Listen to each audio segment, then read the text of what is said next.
Hey everybody, time for another thrilling episode of This Week in Real Estate, where I go over kind of the local market in East Central Indiana and maybe throw some knowledge at you that you can use here in the near future. So once again, I appreciate you tuning in.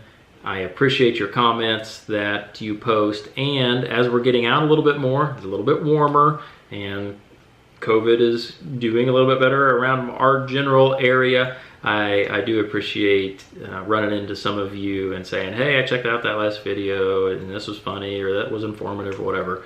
So I really thank you for those. And to kind of better serve you guys, I'm going to switch up the format of these videos just a little bit and try not to be as rambly. I know that's kind of difficult for me, but try to be a little more organized. So we have little different segments that we'll be getting into, and the first segment is kind of the local market report. So real quick synopsis of what's going on, and that's basically we don't have anything to sell.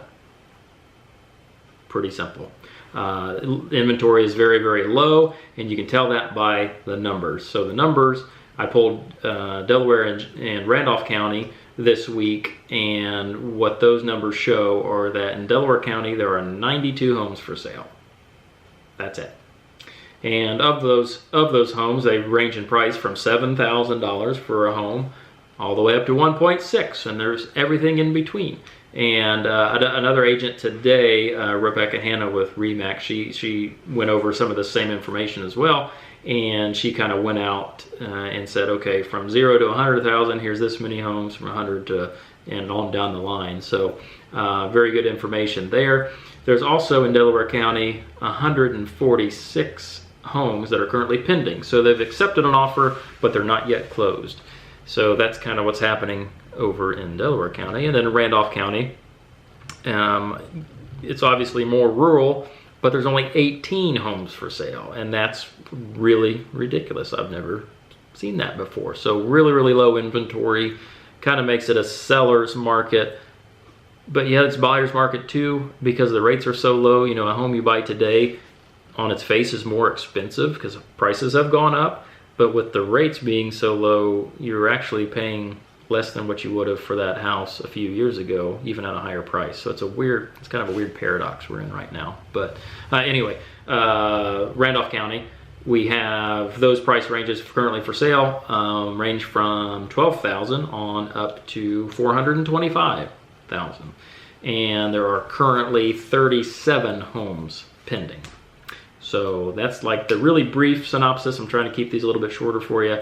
If you want more detailed information or like really specific information on your house or your neighborhood, comment below, direct message me, whatever. Get a hold of me and we'll do that for you. But the second kind of segment we'll roll into is the good, the bad, and the ugly.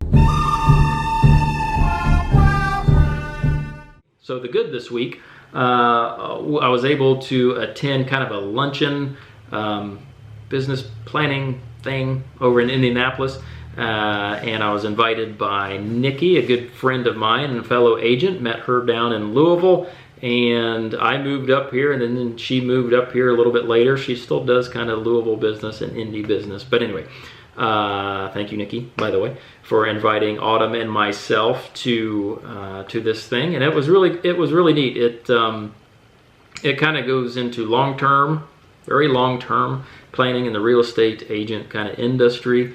And so, you know, what can I be doing today to make this business, you know, even better for my clients, you know, 10, 15, 20 years from now. So really good information. Took a lot of notes. Still thinking over quite a few things. It was just a good time. So thank you for that, Nikki, and Autumn for going as well. But we had some closings as well. We closed one in Parker City, and then just today I had closed a home in Hagerstown. The closing was in Richmond, but we were able to wrap that one up. And on a personal note, the good would be baseball is starting. So we had our first practice last weekend, and we have a few more coming up before All-Stars starts. And then after that, even later, a little later in the spring, we'll have our 3 in league play. So that is exciting. We're getting out of the house a little bit and able to run around a little bit. So that's good. Okay, So then the bad would be, we talked about it, we have very low inventory, so that is kind of bad for the market. People aren't finding what they want, but we are obviously trying our best for them and negotiating those multiple offer scenarios and things like that for the buyers, and explaining what all that means for sellers. So while that is a bad, I will turn it into a good as far as that's concerned. But the other bad thing that happened this week was showing an investment property and then walking into this up here. That's not good. So obviously we had a very cold snap. My indication is that these pipes froze, and then something cracked or a fitting blew or something like that, and then when it started to thaw out, that happens. So had an emergency disconnect on that property, and hopefully get that back to working order. So that was the bad. The ugly would be kind of the ground and outside right now. Loving the sunshine, loving the warmer weather, but I was out most of the day today, and there's just mud everywhere. But so I guess if something could be ugly, that would be it. But I so appreciate kind of seeing the grass. It's not quite green yet, but at least it's there. I can see it, so that's good. But another ugly thing is that I try not to be petty or by any means, but if there's a terrible property picture, I usually take a screenshot of it and share it or whatever. So I do have some of those, and here's one, so I'll call that the ugly one, bad listing photo as well. So not my photo, but there's the ugly. So, and finally, kind of the third segment, what's coming up. So what do I expect here coming up in the week? And I'll be working on a BPO, which is a broker's price opinion for a family, and have some showings coming up for an investor looking at duplexes and things like that. And then I do have a couple of commercial properties that we're almost pending, and so we've kind of agreed everything. We're still looking over the paperwork. They're a little more complicated, but looking over the paperwork, and I think we're going to get agreement on a couple properties, and so that's good.